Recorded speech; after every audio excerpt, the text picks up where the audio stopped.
నమస్తే, welcome to news TV 99.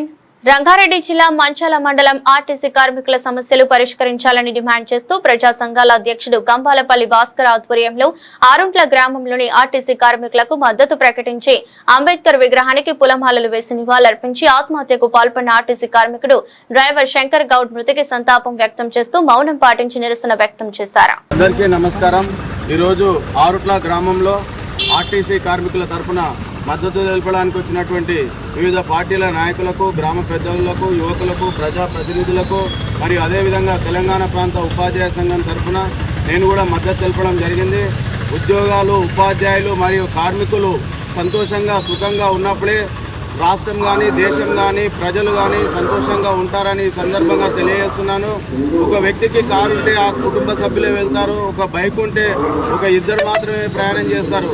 కానీ ఇంట్లో పెద్దలు అండగా అందుబాటులో లేకపోయినా, లగ్జరీ లైఫ్ లేకపోయినా ప్రతి ఒక్కరిని తమ అవసరాలను తీర్చడం కోసం, తన కార్యక్రమాలను నెరవేర్చడం కోసం తమ ఇంటి నుంచి గమ్యస్థానాలకు చేర్చే ప్రజా రవాణా వ్యవస్థ ఆర్టీసీ. ఒక పిల్లలు స్కూల్కి పోవాలన్నా, కాలేజీకి పోవాలన్నా, అనేక ఫంక్షన్లకు, కార్యక్రమాలకు, మంచి చెడుకు వెళ్ళాలన్నా ప్రజలని తమ గమ్యస్థానాలకు చేరవేర్చేది ఆర్టీసీ.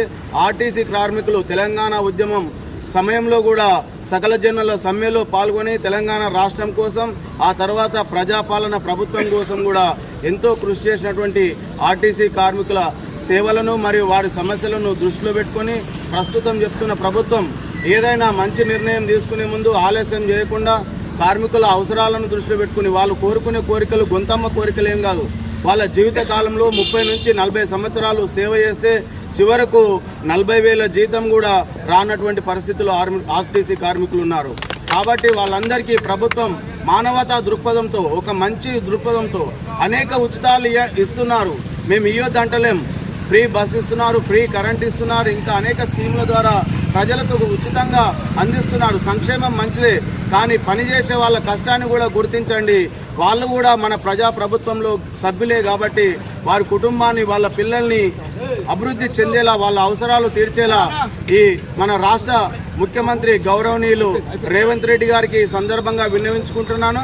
వెంటనే స్పందించి మన ఆర్టీసీ కార్మికుల సమస్యలను పరిష్కరించాలి, ఆర్టీసీని ప్రభుత్వంలో విలీనం చేయాలని ఈ సందర్భంగా కోరుకుంటూ, ఖచ్చితంగా ఆర్టీసీ కార్మికులకు ప్రజల సంఘ మద్దతు మరియు నాయకుల మద్దతు, మన ఉద్యోగ ఉపాధ్యాయ సంఘాల మద్దతు కూడా ఉంటుందని, ఎవరు అధైర్యపడకుండా మనం ముందుకెళ్లాలని ఈ అవకాశం ఇచ్చిన తెలంగాణ రాష్ట్రంలో ఆర్టీసీ కార్మికుల సమ్మె ఈరోజు 4వ రోజు చేరుకోవడం జరిగింది. అందులో భాగంగా ఆరుట్ల గ్రామంలో, మన ఆరుట్లలో కార్మికుల ఆధ్వర్యంలో ఈరోజు ఈ కార్యక్రమం జరుగుతుంది. కాబట్టి ఏదేమైనా సరే ఈరోజు కార్మికులు అడుగుతున్నటువంటి ఈ ప్రభుత్వంలో కలపాల విలీనం చేయాలనేది ఆలోచన న్యాయపరమైనది. కాబట్టి ఏది ఏమైనా సరే ప్రభుత్వం ఆలోచించి, ఎక్కడ కూడా ఆలోచన చేయకుండా మనకు ఒక కుటుంబంలో ఒక సభ్యుడిగా అయిపోయింది ఆర్టీసీ. కాబట్టి ఆర్టీసీ లేకపోతే సామాన్య ప్రజలు చాలా ఇబ్బందులకు గురవుతారు. కాబట్టి ఏది ఏమైనా సరే ఈరోజు ఈ కార్మికులు న్యాయమైనటువంటి కోరిక. కాబట్టి దీనికి ఖచ్చితంగా ఆర్టీసీలో విలీనం చేయాల్సిన అవసరం ఉంది. వాళ్ళకి ఇవ్వాల్సినటువంటి పిఆర్సీలు కూడా ఇవ్వాల్సిన అవసరం ఉంది. కాబట్టి గత ప్రభుత్వం చాలా ఇబ్బందులకు గురి చేసింది కేసీఆర్ గారి ప్రభుత్వం. ఈరోజు ఏం జరిగింది? తెలంగాణ రాష్ట్రంలో ప్రభుత్వాన్ని మార్చేయగలిగేటటువంటి శక్తి, సామర్థ్యాలు ఆర్టీసీకి కార్మికులకు ఉన్నాయి. కాబట్టి ప్రతి కుటుంబంలో ఒక ఆర్టీసీ కార్మికులు ఉంటాడు. కంపల్సరీ దీన్ని అర్థం చేసుకొని కాంగ్రెస్ ప్రభుత్వం, రేవంత్ రెడ్డి గారు కూడా ఖచ్చితంగా గౌరవించి, వాళ్ళ ఆలోచనను గౌరవించి వాళ్ళని ఖచ్చితంగా ప్రభుత్వంలో విలీనం చేయాల్సిన అవసరం ఉందని చెప్పేసి ధర్మ సమాజ్ పార్టీగా జేఏసీ జాయింట్ యాక్షన్ కమిటీ రాష్ట్ర కమిటీ విశారద మహారాజు గారు కూడా దీనికి మద్దతు ఇవ్వడం జరిగింది. అందులో భాగంగా ఈ సందర్భంగా ఇక్కడ మనం కలుసుకోవడం జరిగింది. కాబట్టి ఆరుట్లలో కానీ, ఎక్కడ మండలంలో కానీ, ఎక్కడ జరిగినా కానీ ధర్మ సమాజ్ పార్టీ మీ కార్మికులకు ఖచ్చితంగా అండగా ఉండాలని చెప్పేసి ఈ అవకాశం ఏవైనా కావచ్చు, ప్రభుత్వంలో ఆర్టీసీ విలీనం చేయలేకపోయారు. ఆ తర్వాత అప్పట్లో ప్రతిపక్ష నాయకుడిగా ఉన్న రేవంత్ రెడ్డి గారు కూడా మేము అధికారంలోకి వచ్చిన వెంటనే ఆర్టీసీని ప్రభుత్వంలో విలీనం చేస్తూ ఆర్టీసీ కార్మికులందరినీ ప్రభుత్వ ఉద్యోగులుగా గుర్తిస్తామని వాళ్ళు కూడా హామీ ఇచ్చారు. మరి హామీని నెరవేర్చడంలో గత 2.5 సంవత్సరాలుగా వీళ్ళు ప్రతిసారి ప్రభుత్వానికి విన్నవిస్తూనే ఉన్నా కూడా ఇప్పటి వరకు దాన్ని విలీనం చేయకపోవడంతో ఈరోజు ఆర్టీసీ కార్మికులు ముఖ్యమంత్రి క్యాబినెట్ మీటింగ్ పెట్టి ఆయన కొన్ని ఆమోదం తెలిపింది. అందులో ఈ ఆర్టీసీలో కూడా ఆర్టీసీని విలీనం చేస్తే బాగుంటుందని నా కోరిక.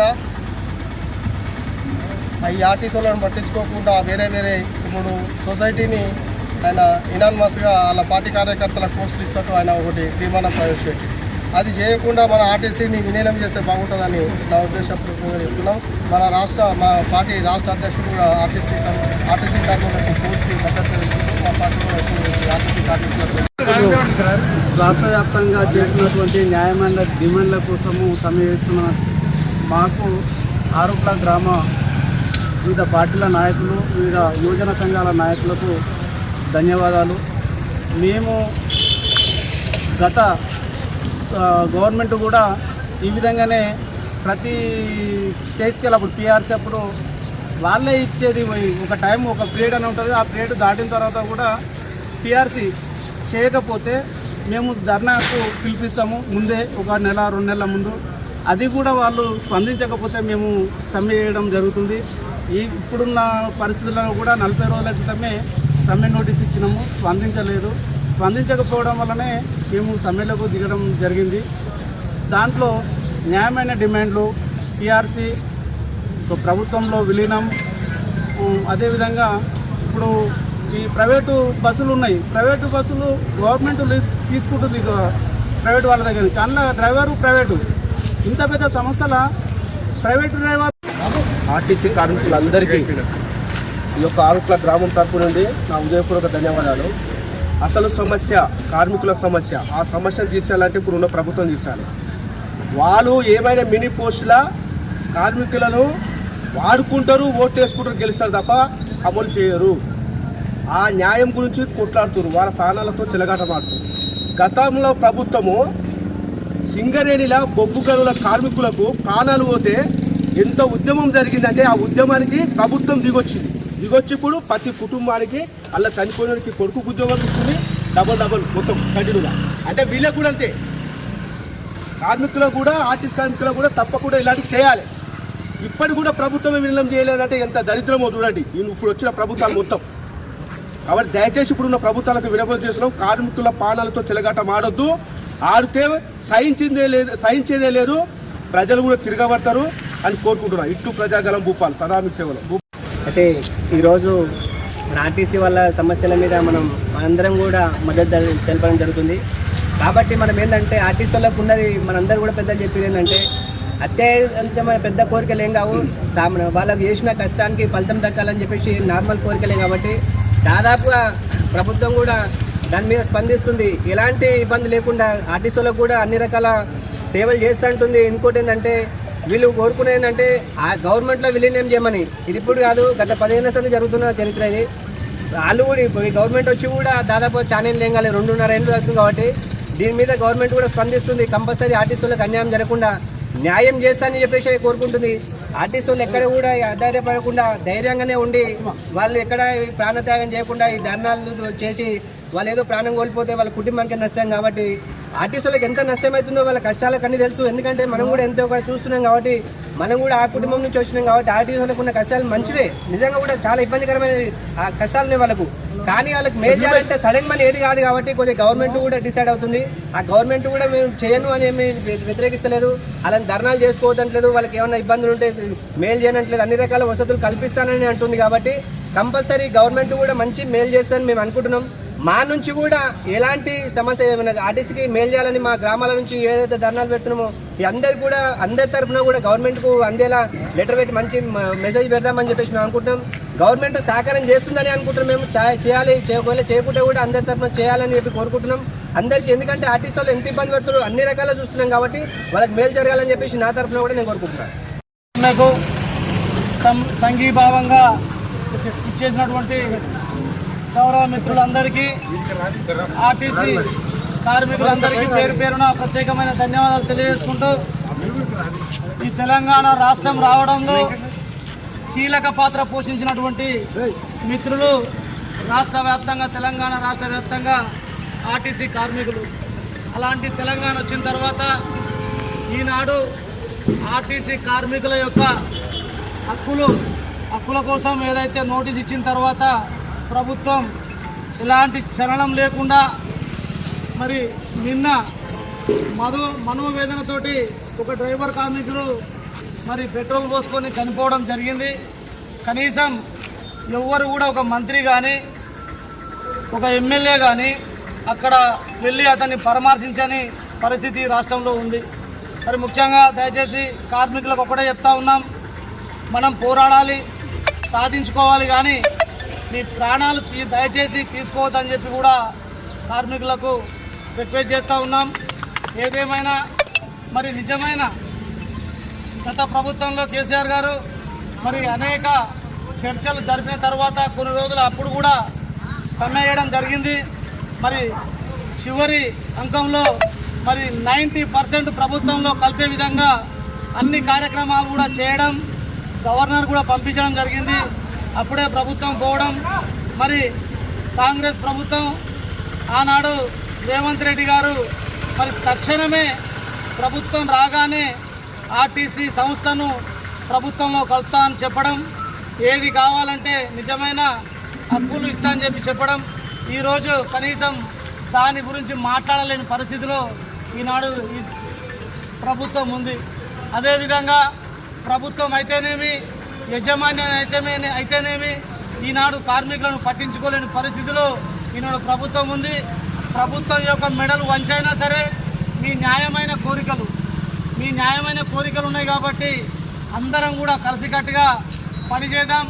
అయితే ఈనాడు సమ్మె చేస్తున్న సందర్భంలో డిపోల దగ్గర కానీ మరి ఇంకెక్కడ కానీ ధర్నా చేసుకోలేని పరిస్థితిలో ఈనాడు పోలీసు వాళ్ళని పెట్టి ఈ ప్రభుత్వం వంచిస్తూ ఉంది. భవిష్యత్తులో ఈ ప్రభుత్వానికి బుద్ధి చెప్పాల్సిన అవసరం ఉంది. కాబట్టి మనందరం ఈ కార్మికుల యొక్క సమస్యలు తీరేంత వరకు అందరం కార్మికులకు అండగా ఉంటాం. ఇక్కడైనా డిపో దగ్గర అయినా మండలైనా ఎక్కడైనా రాజకీయాలకు అతీతంగా అందరం పాల్గొని ఈ కార్మికుల యొక్క సమస్యలను, ఎందుకంటే నిజంగా ఇంత కష్టపడే ఉద్యోగం ఉండదు, ఉదయం లేదు, రాత్రి లేదు. మరి ఆ ప్రజల్లోపట ఎలాంటి ప్రజలు ఒక్కొక్కసారి విసిగించినప్పుడు కూడా విసిగించుకోకుండా నా ప్రజలు అని చెప్పి మరి చేస్తున్నటువంటి కార్మికులకు జీతభత్యాలు కూడా సరైన రీతిలో లేవు. వాళ్ళందరికీ మనకు తెలుసు. ఎందుకంటే ఒక ప్యూన్కు 30-40 వేలు, 50-60 వేలు ఉన్న సంస్థలు ఉన్నాయి, కానీ ఆర్టీసీకి కష్టం ఎక్కువ, ఫలితం తక్కువ అనే చందంగా ఉంది. కాబట్టి కార్మికులకు అందరం కూడా మనం ఐక్యంగా మనందరం సపోర్ట్ చేద్దాం. కానీ మీరు ఎక్కడ అధైర్యపడి ఎవరు కూడా నిన్న జరిగినటువంటి శంకర్ గౌడ్ ఆత్మకు శాంతి చేకూరాలని మనస్ఫూర్తిగా భగవంతుని కోరుకుంటూ మీ అందరికీ ఎలాంటి అవసరం ఉన్నా మేము అందరం అందుబాటులో ఉంటామని చెప్పి తెలియజేసుకుంటూ ఈ అవకాశం ఇచ్చిన గౌరవ పెద్దలందరికీ ప్రత్యేకమైన ధన్యవాదాలు. ప్రజా సంఘాల ఆధ్వర్యంలో పిలువగానే మీరు అందరూ రావాలని వచ్చినందుకు ప్రత్యేకంగా ప్రజా సంఘాల తరపున మీకు అందరికీ ధన్యవాదాలు తెలియజేస్తా ఉన్నాం. మీరు అందరూ ఒకసారి నిలబడితే ఒక ఫోటో తీద్దాం. ఆర్టీసీ కార్మికుల సమ్మె, దానికి సంబంధించినటువంటి మరి ఆర్టీసీకి సంబంధించినటువంటి వివిధ సంఘాలన్నీ కూడా మద్దతుతో ఈరోజు మరి దాదాపుగా 4 రోజుల నుంచి సమ్మె చేస్తూ ఉన్నారు. ఆ సమ్మెకి సంఘీభావంగా ఆర్టీసీ డ్రైవర్లు, కండక్టర్లు మరి వర్కర్లు అందరికీ కూడా మరి సంఘీభావం తెలుపుతూ ఈరోజు మరి ఆర్టీసీ కార్మికుల తరఫున, ప్రజా సంఘాల తరఫున, వివిధ పార్టీల తరఫున వచ్చేసి ఈరోజు మరి సంఘీభావం తెలపడం అనేటువంటి జరుగుతూ ఉన్నది. నిజంగా కూడా వాళ్ళు ఏదైతే సొంతమ్మ కోరికలు ఏం కోరుకోలేదు, వాళ్ళు నిజంగా కూడా మరి నాణ్యమైనటువంటి కోరికలు, వాళ్ళకు సంబంధించినటువంటి హెల్త్ ఇష్యూస్ కానివ్వండి, వాళ్ళకు సంబంధించినటువంటి చిన్న కోరికలు కోరుకున్నారు. కాబట్టి ప్రభుత్వము తక్షణమే స్పందించి ఈ విషయమై ఏదైతే ఉన్నదో మరి మొన్ననే క్యాబినెట్ మీటింగ్ పెట్టేసి సబ్ కమిటీ కూడా కూర్చొని మరి నిర్ణయం తీసుకుంటామని చెప్పారు. అదేవిధంగా ఆశిస్తూ మరి ఖచ్చితంగా ఈ యొక్క ఆర్టీసీ సంబంధించినటువంటి కార్మికులకు న్యాయం జరగాలని చెప్పేసి మేము మరి అందరినీ కూడా పుర ప్రముఖులందరూ వచ్చినందుకు వాళ్ళందరికీ కూడా మరి పేరున ధన్యవాదాలు తెలియజేస్తున్నాం.